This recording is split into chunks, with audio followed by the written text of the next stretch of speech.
एक बार फिर आप सभी व्यूअर को मेरा नमस्कार, आदाब एवं सत श्री अकाल। मैं डॉक्टर विजय वर्मा। आशा करता हूँ आप सब लोग बहुत अच्छे से होंगे।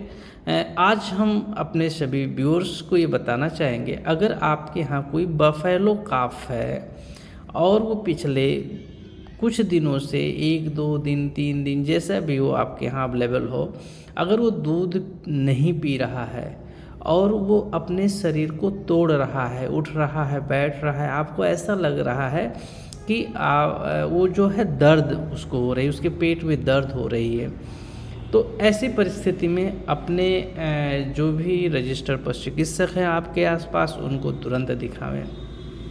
क्योंकि ये ठंड के सीजन्स में कैल्कुलाई का डेवलपमेंट बहुत ज़्यादा मात्रा में होता है, जो बफेलो मेल काफ होता है उसमें। और इसमें इसलिए ज़्यादा प्रॉब्लम्स आती है क्योंकि जो इनका यूरेथ्रा होता है वो एस शेप होने की वजह से इसका जो अगर कैल्कुलाई डेवलप होती है तो वो बाहर पास आउट नहीं होता है और उसमें बीच में ब्लॉक हो जाता है। ब्लॉकिंग की वजह से जो उसका यूरिनरी ब्लैडर होता है वो भरने लगता है और जैसे जैसे उसमें टेंशन्स ज़्यादा होगा, तनाव ज़्यादा होगा, एनिमल्स दर्द लेगा और दर्द लेने के बाद वो धीरे धीरे दर्द बढ़ता चला जाता है। आप हिस्ट्री में आप ये भी जानेंगे कि आप या हमारे अगर पशुपालक भाई हैं तो ये भी देखेंगे कि होता क्या है कि दर्द 1 दिन या 2 दिन रहता है, उसके बाद दर्द नहीं होता है। उसके बाद आप देखेंगे कि जो एनिमल्स होता है वो नॉर्मल जैसा बिहेव करने लगता है, जैसे वो कुछ खाने भी लगेगा, दूध भी पीने लगेगा, सारी एक्टिविटी उसकी नॉर्मल होती है। उसको ऐसा इसलिए होता है क्योंकि उसका यूरिनरी ब्लैडर रप्चर हो चुका होता है और जिसकी वजह से जो यूरिनरी ब्लैडर में टेंशन होता है, तनाव होता है, वो कम हो जाता है, उसकी वजह से दर्द कम हो जाती है।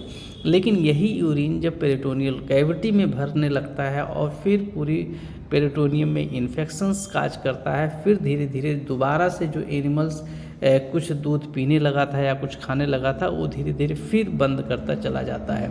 और जैसे जैसे ये जितना ज़्यादा समय तक रहेगा उतना ज़्यादा इन्फेक्शंस काज करेगा और बहुत लेट हो जाता है, तो इसका कोई इलाज भी नहीं हो पाता है। मैं अपने सभी व्यूअर को ये बताना चाहूँगा, इसका ऑपरेशंस के अलावा और कोई इलाज नहीं होता है। इसमें हम लोग क्या करते हैं, ऑपरेशंस करके और उसमें फोलिस कैथेटर डालते हैं उसके यूरिनरी ब्लैडर्स में, और जहाँ पे अगर रप्चरिंग हुई रहती है तो रप्चरिंग को हम सील करते हैं उसमें सूचर्स लगा करके। और फिर जितनी कैल्कुलाई होती हैं जो यूरिथ्रा में फंसी रहती हैं वो सारी की सारी, या जो ब्लैडर्स में भरी रहती हैं वो सारी की सारी हमारी जो फोलिस कैथेटर्स होते हैं इसके माध्यम से धीरे धीरे सब बाहर आ जाते हैं। और एक समय ऐसा होता है कि यूरिथ्रा जो होता है वो नॉर्मल हो जाता है, खाली हो जाता है।